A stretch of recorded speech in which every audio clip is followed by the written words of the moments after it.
Well, there's little doubt that artificial intelligence will trigger a boom for industry right around the world, and that includes small and medium-sized businesses. The question is how quickly those business owners will understand and adopt the new technology and how they adapt it for their own industries and their individual businesses. But there's another problem. If cyber criminals adapt more quickly than business does, it causes real dramas. Steph Nash reports. With rising energy prices, high interest rates, and subdued consumer demand, small business owners might be excused for feeling a little down right now.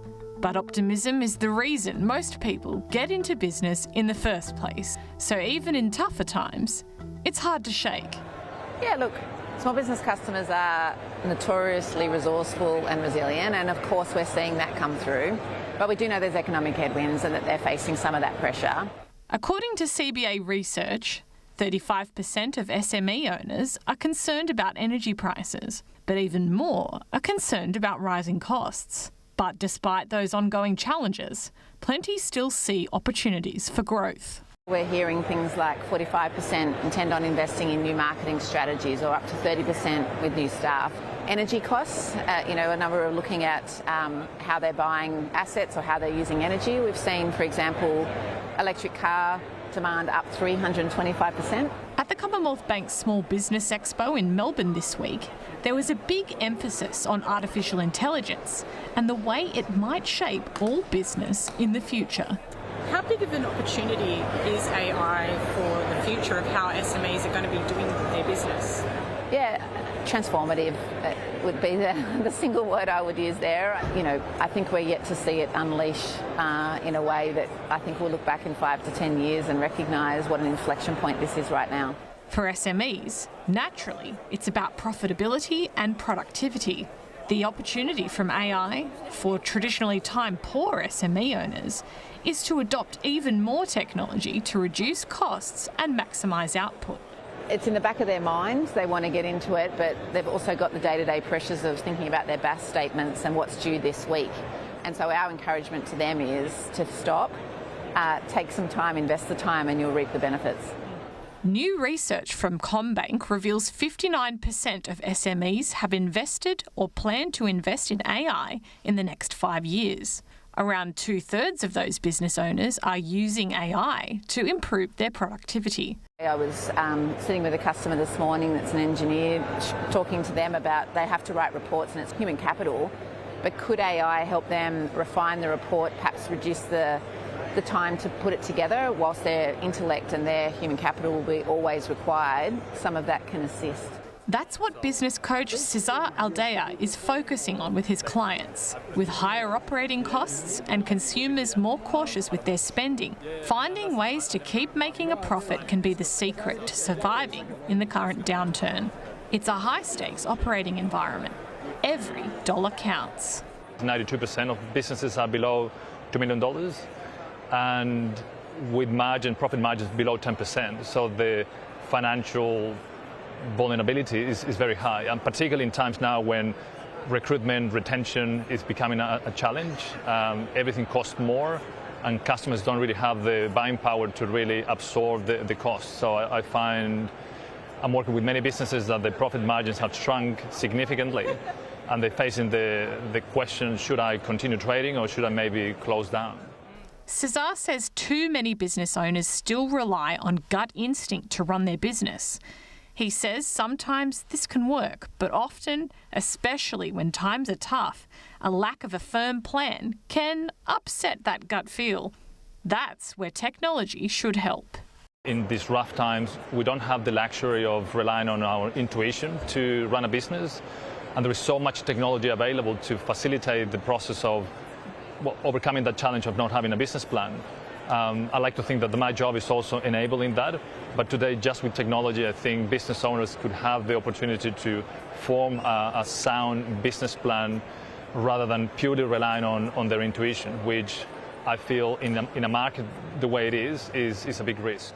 Technology can be seen by old school business owners as the enemy, but adapting and embracing time-saving strategies could be a pivot point for some businesses that might otherwise fail. At worst, It can address problems in a business around cash flow or excessive expenses ahead of time. Today, you can really change your profit and loss effectively of the business by embracing technologies, having significant saving opportunities by either outsourcing some of the work you do, those tedious tasks, to technology packages that can take care of that. Others use technology as the core of their business. Social media is of itself a business for marketing. Mia Plechik's business, Slick Hair, is a cosmetic appliance for flyaway hairs. It found success and its market using TikTok. The reason why Slick Hair took off in the first place was because I was super active on TikTok. And this was back in when TikTok was very much business oriented. People were sharing the behind the scenes of business, and that's exactly what I was doing. So I was on lives every day and I was getting thousands of people tuning into my TikTok lives, watching me pack orders. Back then, before we went into mass production, I used to label all of the slick sticks by hand, and I think I did about 40,000 before we actually went to mass production. So I would just be on live sharing the behind the scenes of this small business that was really rapidly growing, and people loved it. So absolutely, social media has been paramount for our success, and it still is to this day.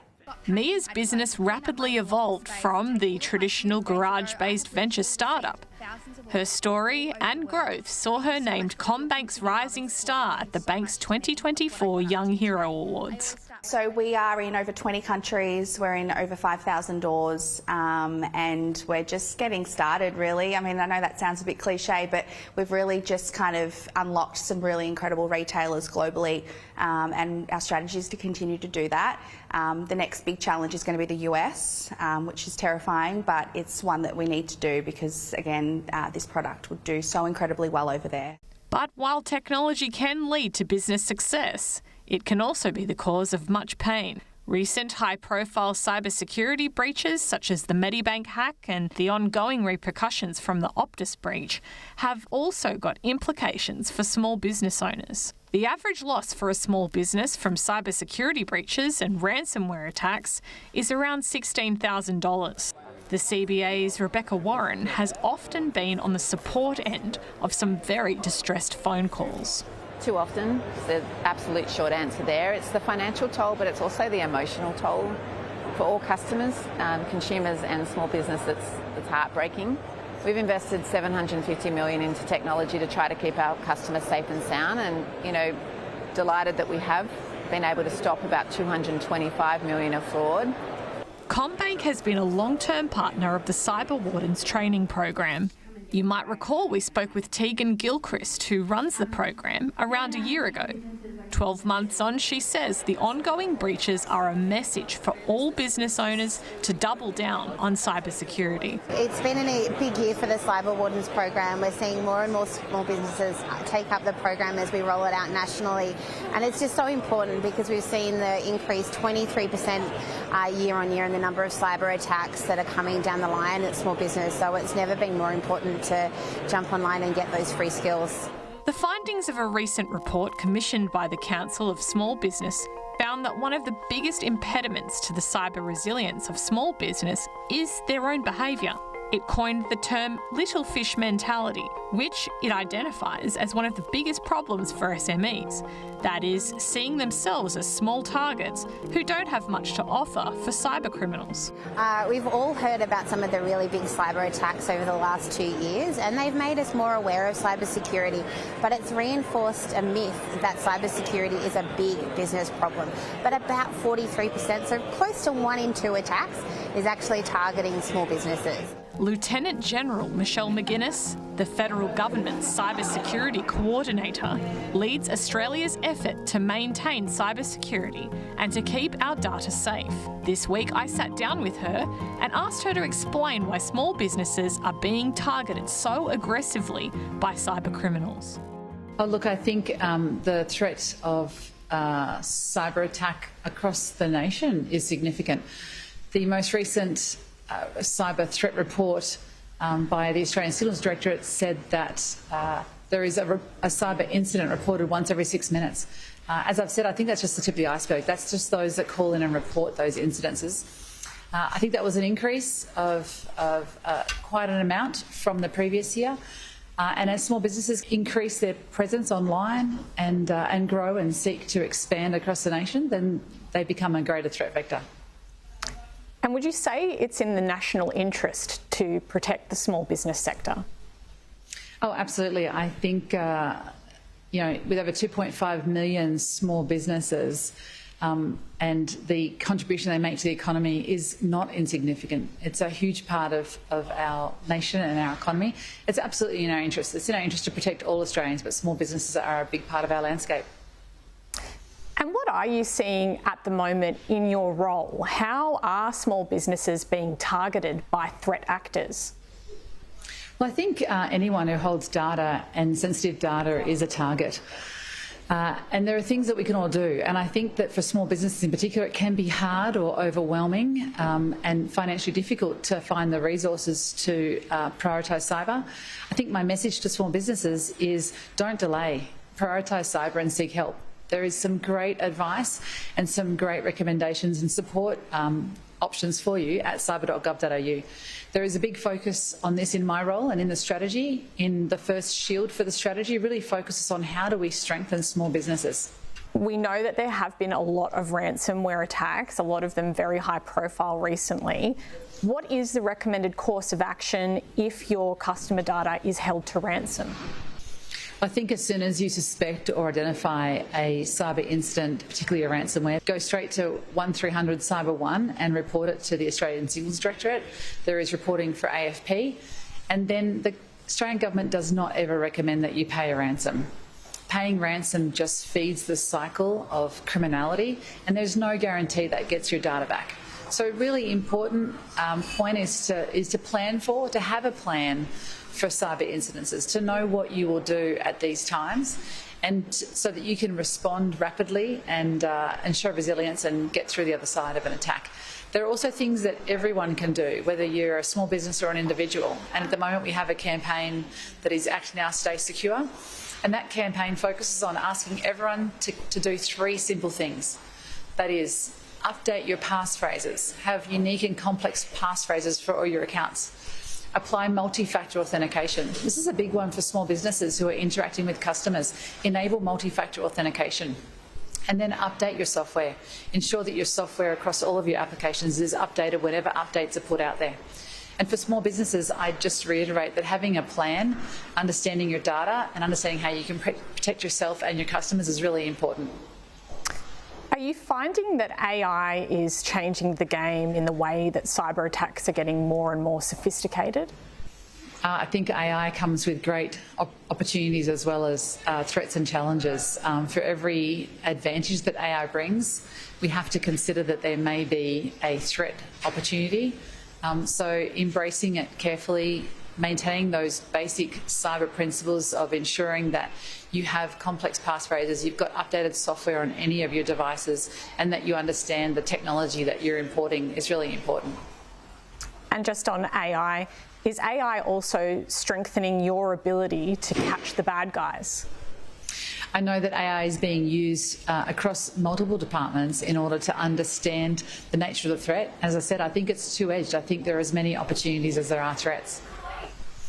Do you think that the education and skills around cyber preparedness in the SME sector leaves room to be desired? Yeah, I think part of the challenge is that cyber is seen as a particularly technical capability or technical issue, and that in fact it feels inaccessible and people are intimidated and threatened by cyber, whereas in fact we want to empower every Australian, every individual, every business to actually do the things that are in their control to build their resilience and strengthen their own cyber position across families, across businesses. And really that's what the Act Now, Stay Secure is about. We talk about what are you risking online and the things that you can do about it yourself to be stronger and more secure. And Michelle, what are some of the programs and initiatives that are on offer to support the cyber resilience of the SME sector? There are a number of programs and initiatives out of the strategy. They are rolling out over this year and the life of the strategy, including health checks and playbooks, so that small businesses are armed with all the information they have to both stay secure and respond to cyber incidences. And of course, cyber.gov.au is an excellent resource with a lot of detail there on how everyone can keep themselves more secure, and also what to do if they suspect or fear they are being targeted by a cyber attack. Michelle McGuinness, thank you very much for your time. A pleasure.